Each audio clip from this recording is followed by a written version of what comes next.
I am the Nerf curator.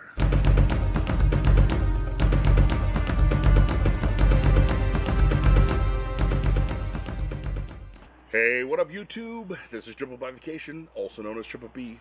I am the Nerf curator. What's going on, guys? Welcome back to another video, and I am joined this week with Captain Xavier. And I am here doing a series called Forgotten Nerf. Yes, we have burgled this from Ian McCullum's Forgotten Weapons. We're trying to remember to give him credit every time, because the one time we don't, we will get mercilessly harangued in the comments, and deservedly so.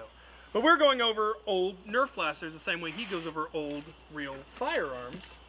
And what we have here is the Cyber Strike Strongarm from 1996. So this was the original Strongarm, not to be confused with the newer Strongarm. Why they felt like reusing the name, I have no idea. This one makes sense why it's called the Strongarm, which we put that thing away.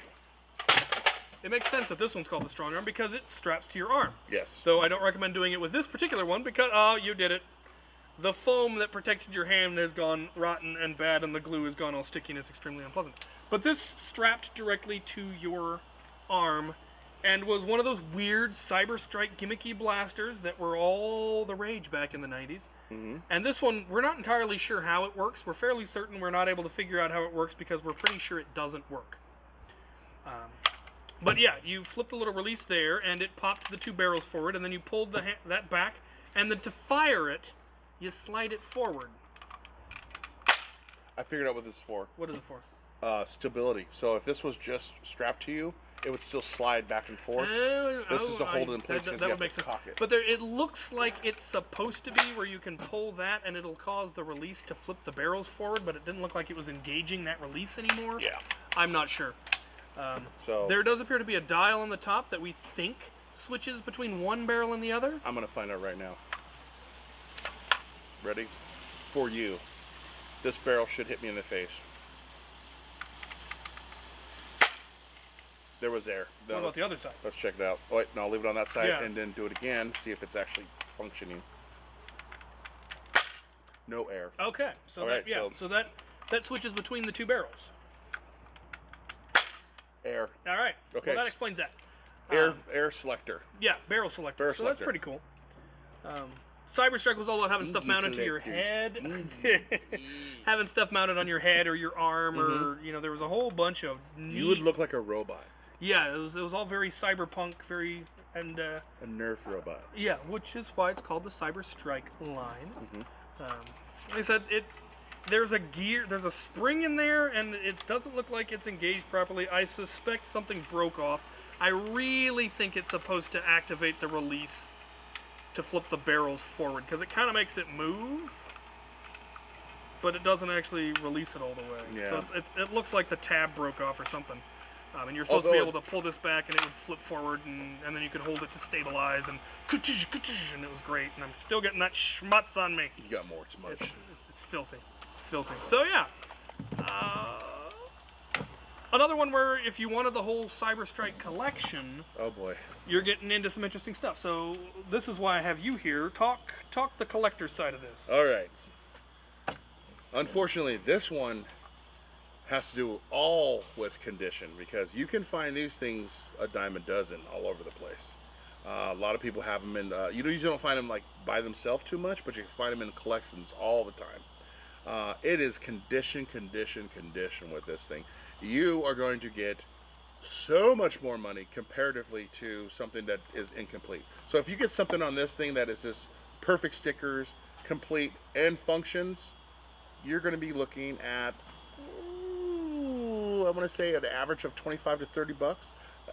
That's a lot for these old guns.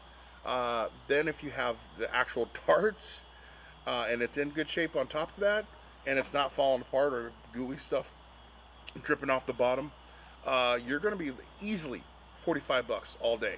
Yeah, this one, the stickers are in bad condition, the foam is in bad condition, yeah, and we think part of it's broken. Yeah. But we're not sure. So this one is really sought after too, because it's hard to find it in good shape. Yeah, this is something this feels like something that would get beat up by kids. I have this brand new in the box.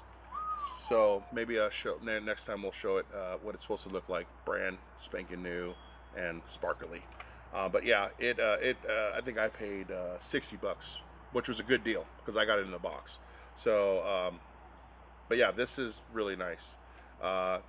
Play wise, upgrade wise, I have no clue because I've never wanted to take one of these things apart. Yeah, It that would. I mean, doesn't look like it makes much sense just to do all that to push it forward, and then fire.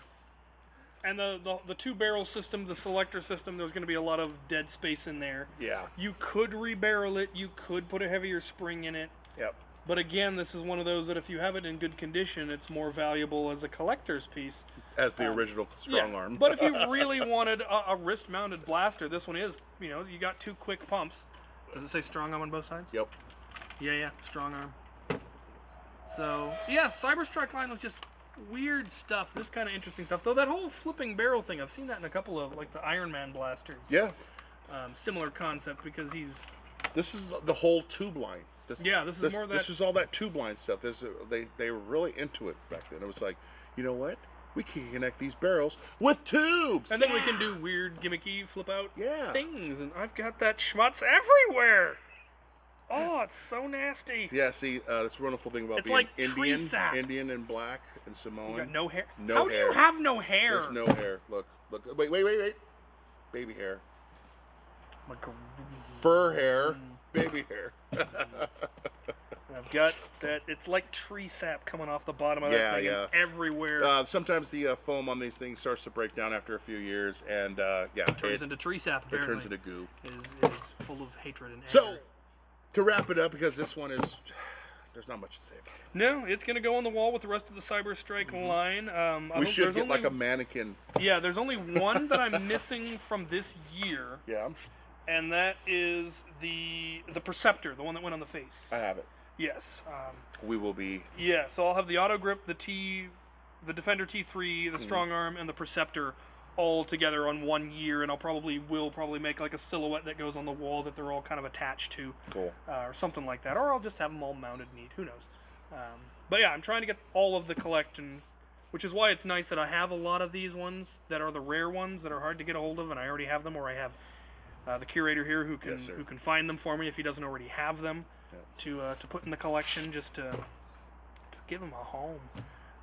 Home is important. Yeah, it's gonna be a lot of fun. I'm really looking forward to getting that whole collection up on the wall. And I know Brett is in fact fully intending to raid it for I'd Run That in a War stuff. Oh yeah.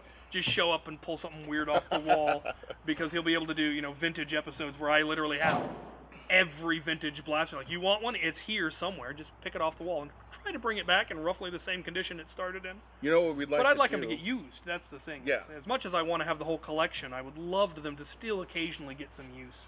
You know what would be awesome? If we could get the original commercials. Oh. Find some original commercials. They're probably and run all those on for you. YouTube. I was thinking that, So if we could find some of the original commercials to show these guys just how absurd and insane the these 90s were weird. Like, I'm sorry, but Of course, there I don't know what current ones look like. So there were no limits to what they would do. They would do some crazy stuff. Just crazy, like stuff nowadays. People would be twittering and blogging. Oh my God! Can you believe that commercial? Yeah. Yeah, but it's fun stuff, guys. So here, original Strongarm. You know what it looks like now. It goes on your arm, and it makes it strong. Apparently. And it does a flippy thing.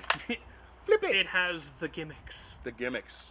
This has been another episode of Forgotten Nerf. Thank you, Ian, for the wonderful format. And I'm Captain Xavier. I am the Nerf curator. That is Peter and the Wolf playing in the background. Thank you for watching. I'll keep the light on for you. See you next time.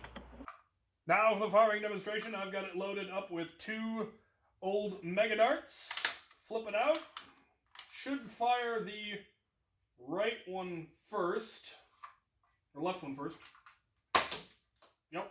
Now we switch the dial over and fire again.